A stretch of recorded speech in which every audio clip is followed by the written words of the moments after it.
Independent client customer Simmons. Came back to do a job site check today and wanted to go over a few notes that I had relevant to what I found here. First of all, I want to look at your sink wall. 50-inch wood trim left side, 77.25 trim, 50.5 with trim on the right side. The outlet box is 57 to 62. That's the outlet for the microwave on the right. Biggest thing here to show you, cabinet box is going to come 24 inches. Door trim is going to come over here about 1 inch between them. So that is going to work out.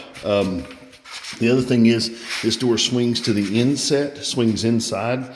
So you're definitely going to want to put some channel or the hinge restrictors on the tops of these, or maybe even put one as a foot in the floor to make these things to where they do not have a problem with opening into the face. Come back across, laid everything out. Everything works out just fine to drawing. Compactors in place, everything's good. The actual drill here for this one is about 4 inches to the left is where the cabinet box comes in, so that's going to be a problem at all as far as that going there. On this wall though, this is the stove wall. On this wall, we have to take a look at the moldings here.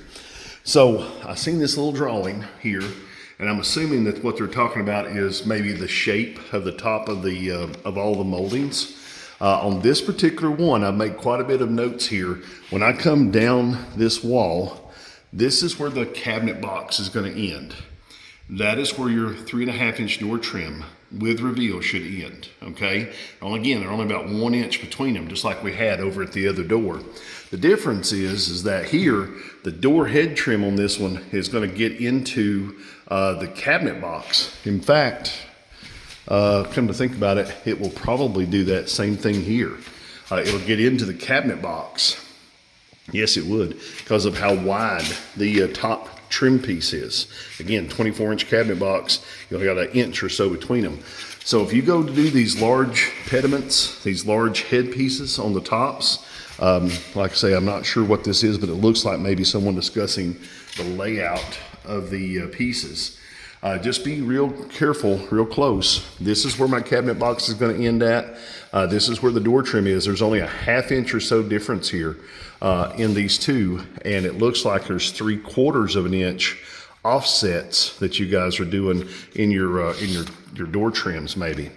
So be careful of that. The cabinet box, I marked it down here on the bottom as well, and marked it at the top. But as far as okay, I really had to remark that because I realized I was off a bit. It's 121 3/4 to the corner. From that corner over there to the end of the cabinet box is 121 3/4. The molding of high will actually be a little wider, but it's going to be well above the head piece of this trim. Again, just double check that measurement. Make sure that's not going to be a problem. The other thing I looked at too is that this outlet and that outlet, whenever I'm doing the layout of this outlet, we need to be at 12 here on this one to make sure the outlet goes above that cabinet. This one will need to be a 15. We're going to have to move over to a 57-inch center line. And I went ahead and wrote that here on the wall, 57-inch center line. What was happening was the range was coming out right at the edge of this. And so by moving over 3 inches, now it's just the 12-inch base cabinet's right underneath it where it needs to be. Let's take a look at the master bath. All right, on the master bath, I do have 106.5. That is the correct measurement. These are good at 24 inches tall. We're going to need to make the legs of this 38.5 inches. The finished height of the countertop will be at 40. So I put a note here, 40 inches, the vanity height. That's going to be about 4 inches, 3 inches below the switches, so it's still going to be fine there. But on the back wall here, you're looking at 38.5 as the cabinet box.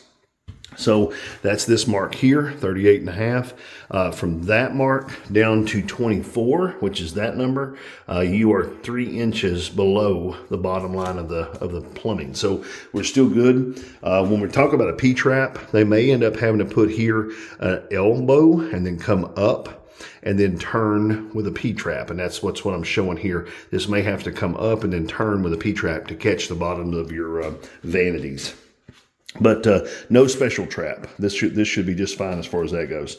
I went ahead and did the measurements too. This is actually at 37, 34 to 37. So the pantry was going to come right over the edge. We just need to move down 3 inches in pantry size so we can move that back. That's just going to add 3 inches to your countertop here.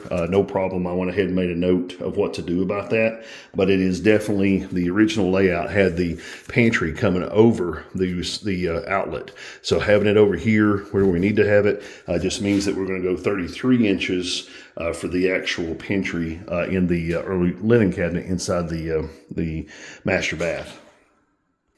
Okay, here's the laundry. A little darker, but I think we can still see. Numbers were absolutely correct, 15 and a half, 27 on this one.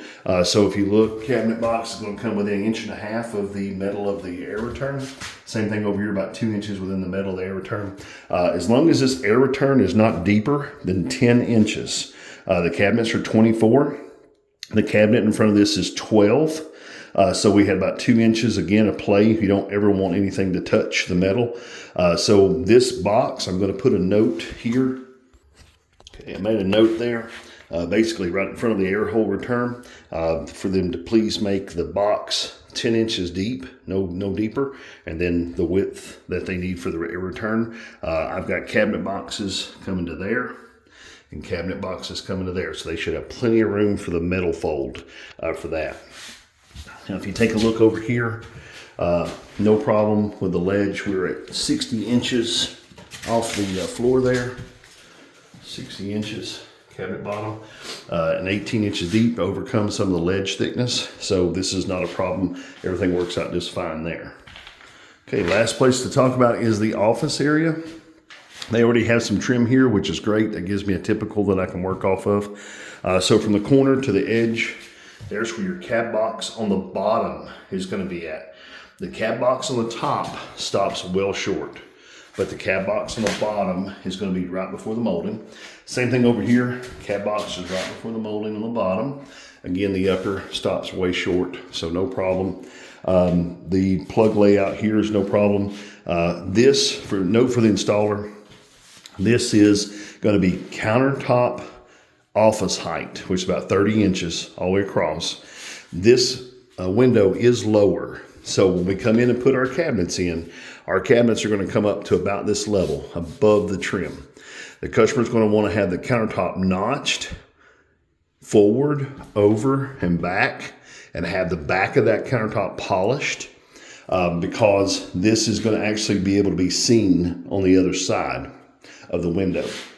But he wants this to be a desk. We got office cabinets left and right, and then we've got the furniture built-in shelves above it on the left and right. And so 41 is the actual measurement, and 34 7/8 is the actual measurement to the side. But our actual units are 31 and a half.